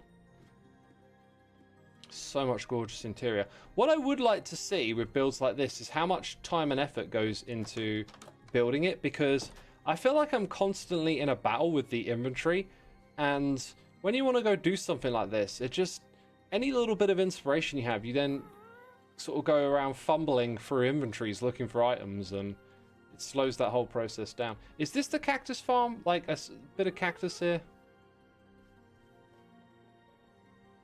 Oh, panda egg. We might be getting close. That is a retextured stick, I believe, not an actual panda close. Not an actual panda egg. Hi! Brown panda! Woo! I think we found it. Cactus farmhouse. Okay, I'm going to use a little bit of free cam now because I've taken up a lot of your time checking this out. And there's just more to see that's just incredible.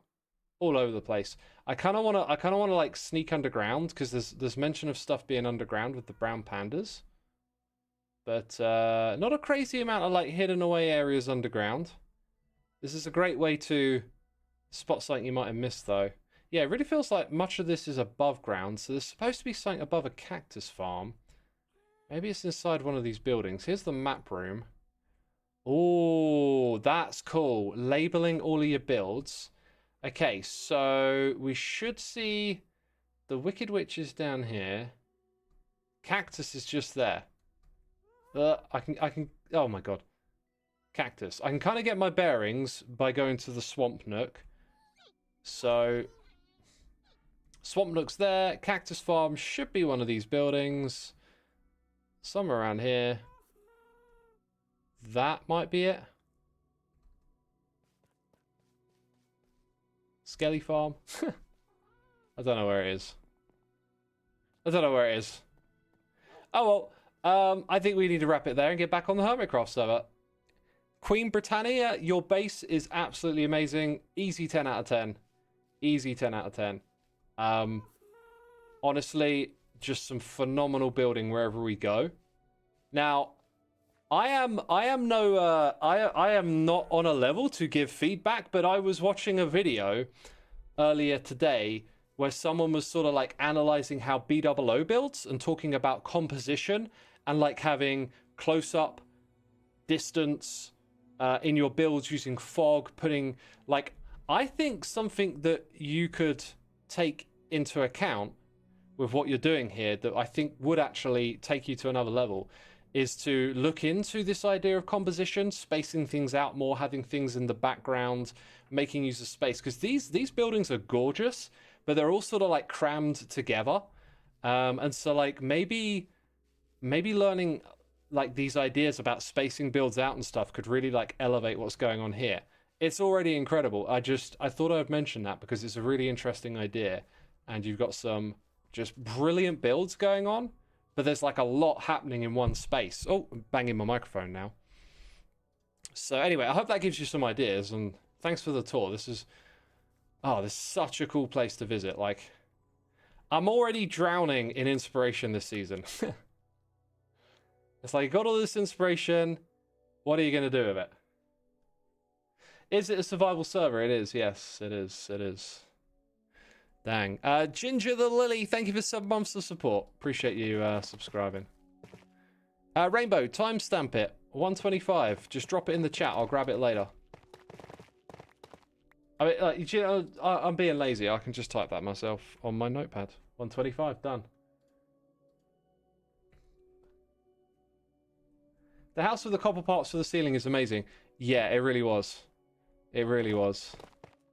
I am going to go a little bit... No, I'm not really going to go in that direction. I'm going to stretch my building muscles at some point this season, but not really in that direction. Not really in that direction at all. Unfortunately. Well, I say unfortunately, like... what I'm going to do, I will enjoy, so... But yeah, that... I love, you know, people like Scar and BOO, these incredible builders, and how they build like that.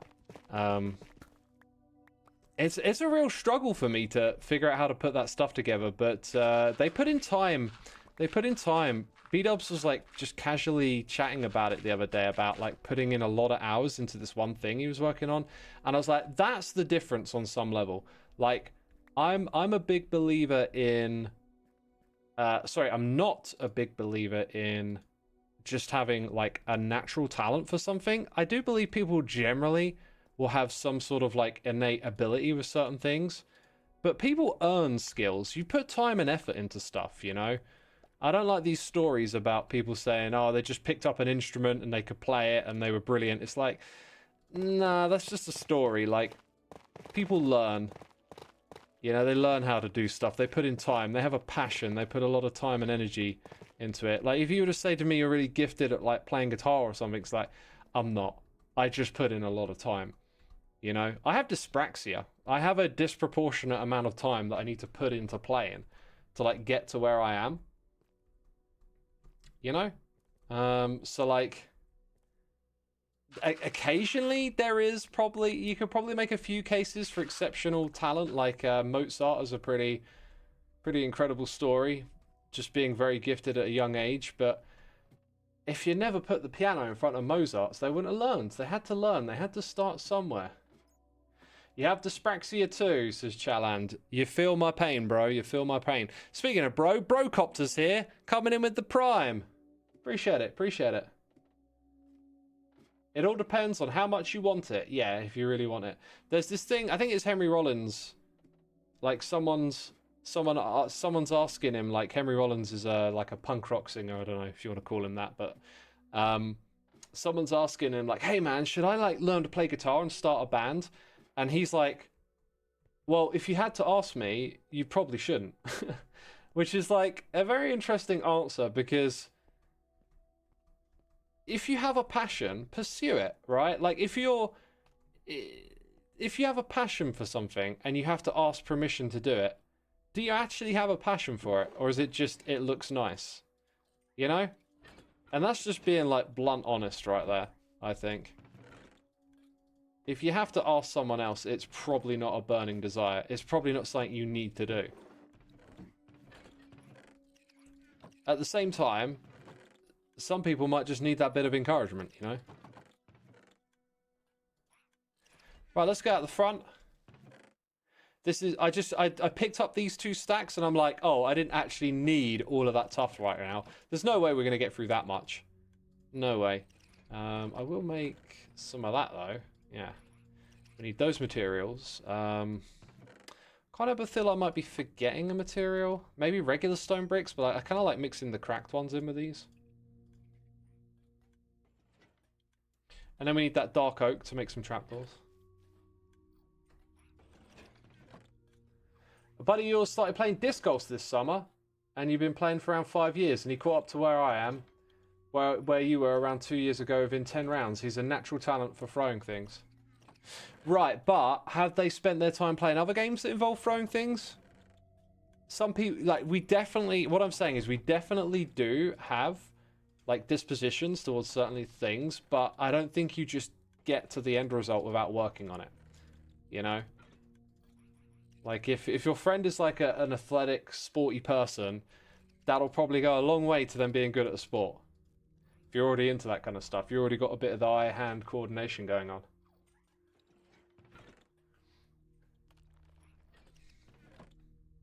Have I heard about the cursor bug on Bedrock? Yes, I have. Yep, it's nasty stuff. You know, with the Minecraft news and that, I tend to just sort of stay where I'm comfortable reporting stuff. I'm not really in the Bedrock space to say too much about it, you know. So I haven't had much to say on it because of that. Right, I kind of realize I also need dirt and grass possibly for this bit too. Maybe a bit of moss. I had this idea of like using some moss and bone meal, so we'll give that a bit of a try. Apparently it's nighttime. We got a creaking in the base, so I don't really feel like punching you right now, buddy. So trapdoors, I definitely need another bunch of dark oak log. And then maybe a little bit of granite. Oh, there it goes. Bam! Thanks! Just what I needed. Okay, so tough, moss. Got to get more dark oak, granite. The brain catches up. Brain catches up. The brain named itself. Did you know that? Just joined. What did I miss? We've done quite a bit. We looked at the chicken farm. We've been working on the tree farm, gathering resources. Went caving. Got some clay. We're having a good time out here. Humans are exceptionally good at throwing things. Look at other species. They can't throw at all. There's a funny hypothesis about the domestication of wolves. Wolves naturally play fetch with sticks. We are better at throwing them. That's fascinating. I love that. Yo, I am so into evolutionary psychology. I just love the idea at looking at how we become, like, behavior that we have today through the lens of, like, ancestral evolution. And that is an amazing thing to observe, that we can do throwing where other animals can't. And then the idea that, like, that links into how we tamed wolves is fascinating to me. Now, evolution happens, like, over a very long period of time. So imagine you could go back in time and, like, look at a moment. It probably wouldn't look like there's a moment where you, like, you know, you throw the stick and the dog, all of a sudden dogs are domesticated. It probably took longer than that, but, like, I love the idea of going back in time and seeing people just, you know, caveman style, just doing stuff that's like that. Like those moments where things really changed. It'd be fascinating. Adam loves evolutionary psychology too. Was it your message I just read as well? I think it was, right? Because that would make sense. The brain named itself as an existentially deep staunch. I love it. I love that. It's just once you hear that, you'll probably remember that for a long time. Like, think about it. The brain named itself. What does that mean to you? I love that one. That's a good one. When did X stop the continuous episode numbers, says chlorine monoxide? This season, and I'm glad I did it. I had a feeling I might regret it, but no. I wanted a change, and the change feels like... It felt like all the little stars, all the little things that had to align have, and it was just the right time to do it. And I'm very happy. You look forward to me inventing a time machine and getting eaten by wolves. The thing about making a time machine is if you use it to go back in time, why has no one turned up with one? Yo, all right, here's a brain breaker for you. I got a brain breaker for you, chat. This is a bit doom and gloom, so don't like don't like get too upset about it, but this is a very interesting thought experiment, okay? It involves, like, probability. And I keep thinking about it because I kind of want to feel like it's a trick, but I don't think it is. Now, here's what I do think is a bit of a trick. Have you heard about this idea that we're living in a simulation? Because if there were simulations, it would be more likely that we were living in the simulation than base reality. This, to me, is a bit of a trick. I don't really want to dive into, like, particulars on it, but to me, it feels like you're sort of playing with ideas that sound good, but maybe don't really... There's not really enough substance there, right? So I'm not really into the simulation theory thing. I don't think we're living in a simulation, and I think it's like a flawed form of logic. I think you need, like, at least some sort of hint of simulation, which some people say, you know, in games, like, the bit behind you isn't rendered until, bam, until you, like, look at it, you know? So, like, that tree ain't there until I turn around, and now it's rendered. And some people interpretate quantum mechanics as being like this. Once you observe it, something happens. But then, is that really an argument for simulation? Because it just shares a similarity with a way we've done simulation. I'm not sure you can say that's so. Anyway, I haven't got to the brain breaking bit yet, so prepare yourselves. I'm gonna hang out here and collect a few more saplings while we talk about it. Okay, so this is a probability thing to think about. Probability now. If you imagine a graph of the human population, you will know that this thing sort of looks like this. You know, it tricks along like this for hundreds of thousands of years, and then it goes whoop, upwards like that. Okay? And we're living in this bit right here where the population has gone whoop, upwards. Now, imagine that humanity goes on to conquer the stars, explore the universe, and populate into the trillions and gigatrillions and megatrillions or whatever is beyond trillion, right? I mean, trillion, like when I was a kid, trillion wasn't a prevalent word. Billion was like that thing above a million. Now that we got companies that are evaluated at like $1 trillion, it's become more prevalent. What's above $1 trillion? Someone needs to tell me. You love my sound effects. I can do more. That one's really good. You know exactly what that one means. All right. Okay, quintillions. Right, quintillions of humans populating across the galaxy. It's Star Trek. It's utopia. Right. Now, are we going to get there? Right? Or, what happens to this chart? Okay? Because some people think it's all going to collapse. So, let's say it goes like this. It goes up. And then it collapses and falls back down again. Right?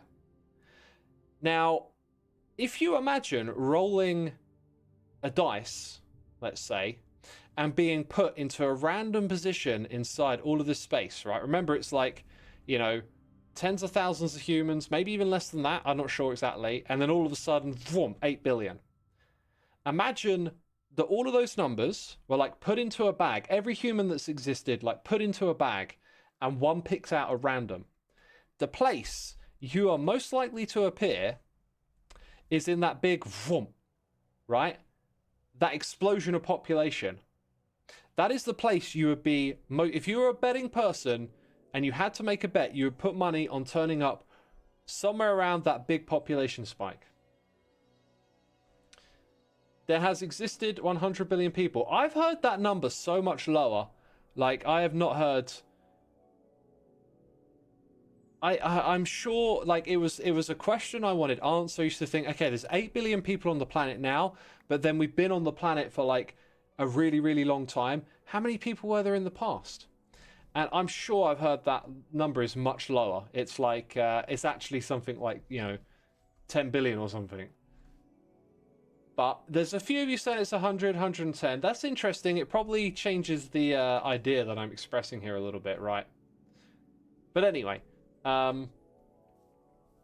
still, you've seen the charts, right? It tickles along like this for a long time, and then bam, big population spike. You are most likely to be somewhere around this population spike.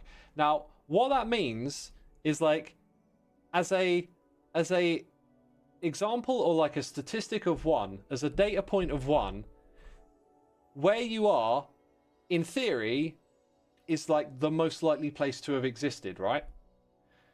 So does that mean this whole Star Trek utopia of humans conquering the universe, you know, and spreading our seed and just, you know what I'm getting at, you know what I'm getting at, right? Does it mean that isn't a possibility? Because it's more likely that the population graph falls off a cliff because you're living in this moment right now. Feels like a logical fallacy, like Archimedes and the turtle. It really could be. It really could be. I'm not trying to convince you it is or it isn't. I've just been thinking this one over a little bit lately, and I got this weird gut feeling like this does sort of make sense, and I don't like it. Like, it doesn't mean that there isn't a Star Trek utopian future where we... Like, I really want the huge future of humanity to be great and for us to become multiplanetary and, you know, obviously solve all the problems we've got on this planet, but, you know, go to the stars and travel the universe. I think that's incredible. That'd be amazing if we were able to do that and achieve it. It might, you know, it might be really unreasonable. It might be that leaving the solar system is actually, like, basically impossible. It could be an unreasonable assumption or whatever, but that's what I am excited for. But if it does happen and we do, you know, go into the quintillions or whatever, you are then more likely to be from that point in time with a larger population. So does that really mean something? Like, there's all this talk about, you know, society collapsing, and by the way, you know, I've been hearing talk about society collapsing right around the corner and nuclear Armageddon for like 25 years. And, you know, as you get older, it starts to feel a bit like, maybe not. But then the moment it happens, then it becomes true. So it's a bit of a weird one. But anyway, like, are we... by being a product of the time we are in right now, is that because it is the most likely point to exist, because it is the most populous point in human history? Does the population drop off after this moment? Autumn says, mind you, if population sizes keep growing exponentially, we're still a part of the least likely times to exist. If population size keeps growing exponentially, we're... Yes, that's what I'm saying. So if it keeps going up and up and up, then we're in a less likely time to exist. So by being here right now, does that mean what's around the corner is the population dropping off? It's a really weird thought experiment. It doesn't mean it's true, but it's just, I don't know, it's been gnawing at me a little bit. It's like there's something about that. Like, maybe getting in, like, a statistician or a mathematician to, like, run through how you properly analyze these ideas or something would be really cool, because, you know, the brain is a fickle thing. But dang, it's been tickling the back of my brain. Yeah, X, but someone has to be here to have someone else there later in time.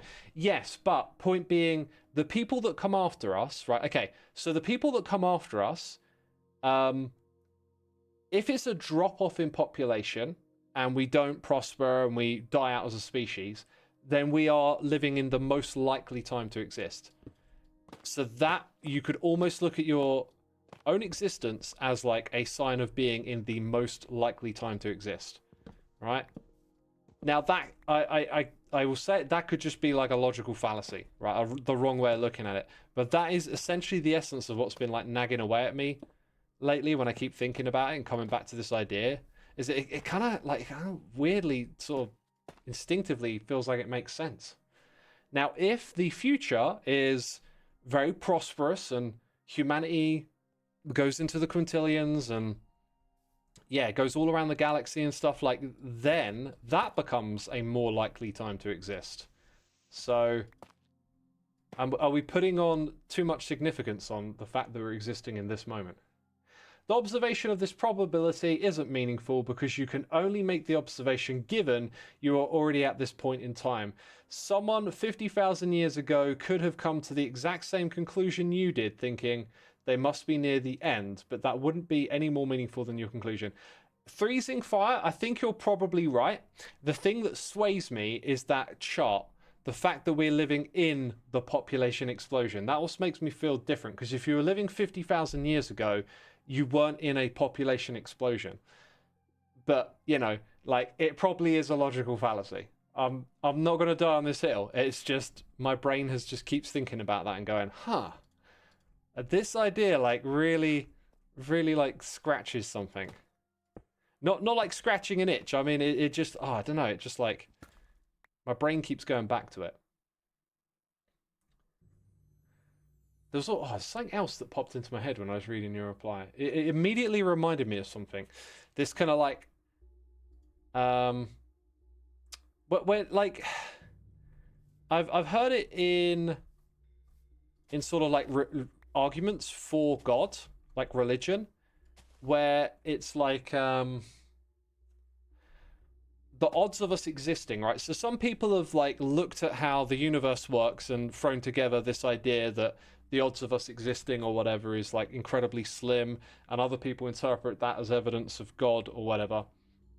And I always say about this, it's kind of like the hand that fits the glove, where you're around to ask that question. So like, if the odds of us existing, because if you tweak the rules of how the world works and stuff a tiny bit, we can't exist, right? If the odds of that happening are apparently, you know, 1 in quintillion billion, the problem is that you can only ponder that question if you exist within that space, right? Does that make sense? Because I think that is the answer to the question that I have been fumbling around with a little bit lately. I feel like I want to actually landscape this a bit more, because I don't want to see too much of these blocks. Don't want to see too much of that. I don't know who put this cobble here, by the way. It just sort of appeared. And I was like, oh, that's there now. Okay. Gonna borrow some dirt from this area, I guess, since we're not using it for anything else.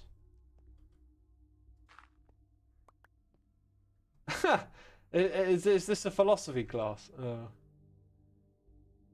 We're in a population boom because there hasn't been a large-scale event like a world war in almost 100 years. Yeah, the world wars didn't massively impact, although there is an extraordinary amount of death, they didn't massively impact the population growth. That was already sort of like in momentum, if you like. Let's get a bit more of this wall in place. I went and watched the Nuremberg movie yesterday, actually. I scheduled myself time off deliberately. I was like, take a break. You've been going crazy with Hermitcraft, and sometimes you do that, and then like it hits you one day, like the spark fades or something, and I was like, let's just take time off here and there and nurture this creative energy. So love going to the cinema when there's a movie that I can just sit and watch and get engrossed in, and I'm a bit of a sort of World War II history buff, if you like that term. The Black Death wiped out 1/3 of Europe's population. We can't imagine an event of that on the scale today. Yes, that's true. And the Spanish flu killed more than World War I did. Yep, that's totally it. Hey, Soflolo, glad you're enjoying the stream. Glad you're enjoying it. Yo, and hey Mick, did I say it 4 minutes ago? Thank you for subscribing, my dude. Appreciate it. That'll be me on Friday, says Wizard Dude. In the cinema, watching Nuremberg. I was going to go watch it on Friday. Then we had this horrendous weather roll around, and I was like, oh, well, I guess I'll give it a miss. And then, hey, Monday worked out. Oh, I'll go do it on Monday then. I do love a good old trip to the cinema. Bag of popcorn. Just munch away, turn the brain off for a bit, enjoy a movie. It was really good, by the way. If you're thinking of going, I think as far as World War II movies goes, this one's a really good one in the mix. I'm kind of waiting to see the history buffs historical accuracy video on this. I absolutely adore that guy's videos, because I too like watch a movie and then want to know after, like, how accurate was that, you know, like how true to history. What was it about? It was about the Nuremberg trials that took place after World War II. So Nuremberg was the place where the Nazis held their rallies. I think that's part of the reason it got chosen to be the place where they would put them on trial for their crimes. And the movie tries to explore Hermann Goering somewhat, but I think the way it ends kind of tells you what it was really going for, which is a message that I wholeheartedly agree with. And they find moments, actually, I think, in the movie to really kind of like articulate it well. But when the war was coming to an end and the atrocities that took place in them were coming to light, people had to grapple with like the idea of evil and how people could do this. And I'm sort of the opinion, I'm kind of like a bit of a, I'm agnostic with a lot of stuff. I'm kind of agnostic with the ideas of good and evil. And that sounds like a strange thing to say. I think it's because, to me, reality is constructed in the mind. It's constructed in the brain. And like a physical reality is expressed through, you know, physics. And is actually like probably quite unintuitive to us and weird and mysterious. But we have an experience that's more based on, well, evolutionary psychology, to bring that topic up again. And I think a lot of like our morality and stuff comes from survival mechanisms. So I don't believe in like an evil incarnate or some sort of force of evil. I believe that whatever the Nazis did, I think that shows you what people are capable of. And if we want to be better, we have to you know, work not to repeat those atrocities. And I think that's the point the movie tries to make towards the end. And it's the point that the author, the guy who has to be Goering's psychologist, he's initially there to try and find out why they're evil and just realizes they're people like us. And that, I think, is a really important lesson to learn so that we don't repeat the same mistakes. We shouldn't think that there was something special or different about what happened over there and that we're all capable of it. Because that's the way we avoid something like that ever happening again. In my opinion. It's difficult because historically almost all people believed to a certain extent that they were right, even when they were 100% were not. Yep, that's a very common thing.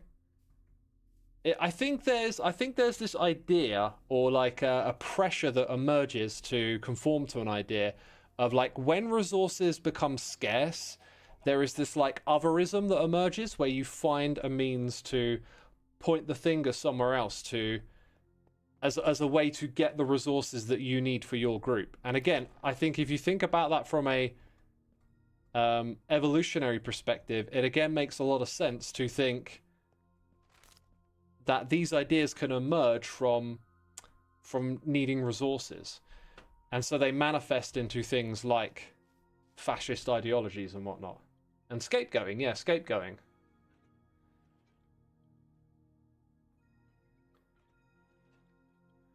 I'm a political science major, and it's crazy how groups can find ways to say they were right, says Junsua. They will find a way. And like, what is the motive behind it, though? I think the idea that I heard of it being about resources is very fascinating, because when times are tough, when things are taken away from you, when you're struggling and you're in groups, like, that's when you learn things about people. That's when at some point, like, some people can be very selfless, others will want that instinct to protect themselves and the people around them. And I just think on like the societal scale, that's kind of like a manifestation of that. So then it becomes about like, you create a tribe, a group of people, and then you find something to demonize It's crazy. It's crazy. Crazy world we live in, right?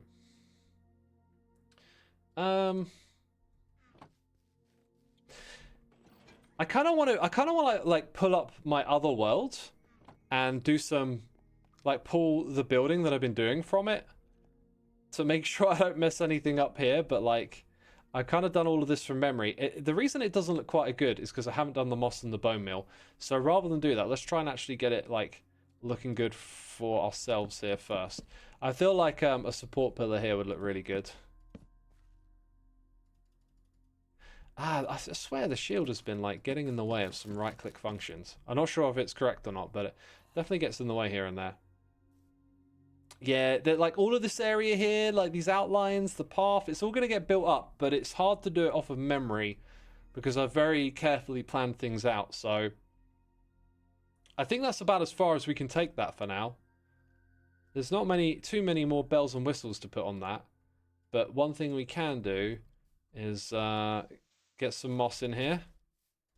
I don't know if I want to go too ham. It looks really good. But I think the correct way to do it is probably just put a couple of spots here and there. So you get bits of like regular dirt in between. That looks kind of good. That looks kind of good right there. And when do we take down this house? I don't know whether to keep or take away the village. The village is supposed to be Grian's. So I don't know if we're going to leave this. Probably not. Probably not, but yeah.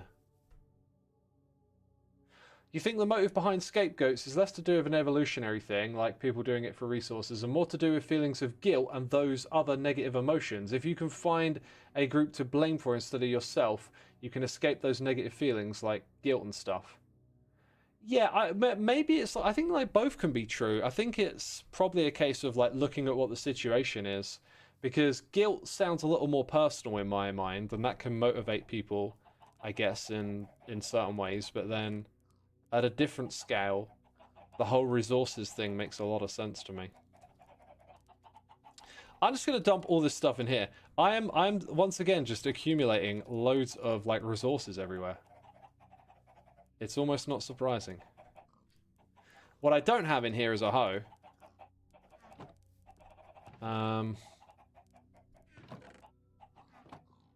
Ender chest? Yeah, we got an ender chest. Yo, did I read out the last noise in the on the fritz? Thanks for gifting a sub to Uncertain Peanut. Much appreciated. Much appreciated. Thank you for doing that.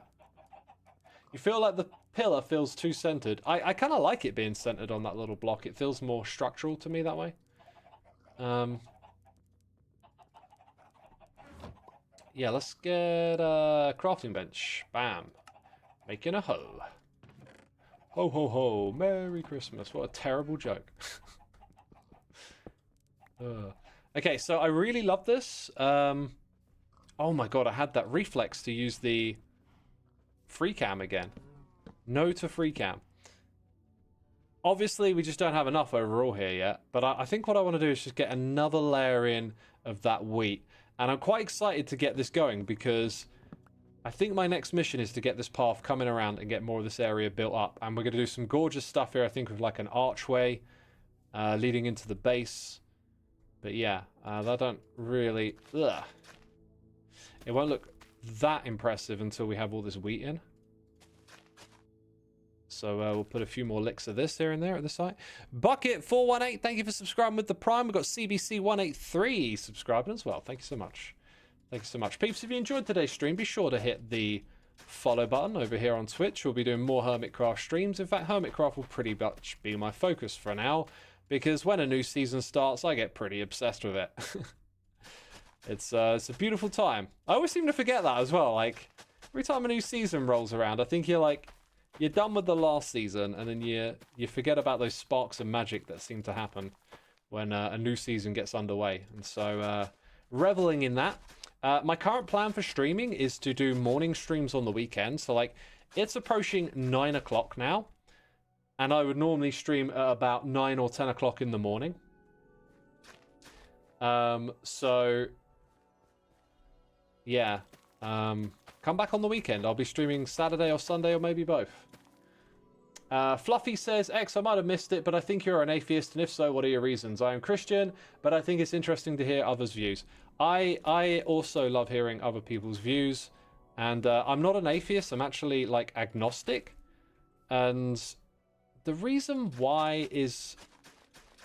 I feel like all I've learned about how the mind and the brain works kind of points me to, like, it's like a sense-making machine inside an environment it can't fully make sense of, or something like that. Like, learning about physics and space and the universe absolutely fascinates me. And it feels like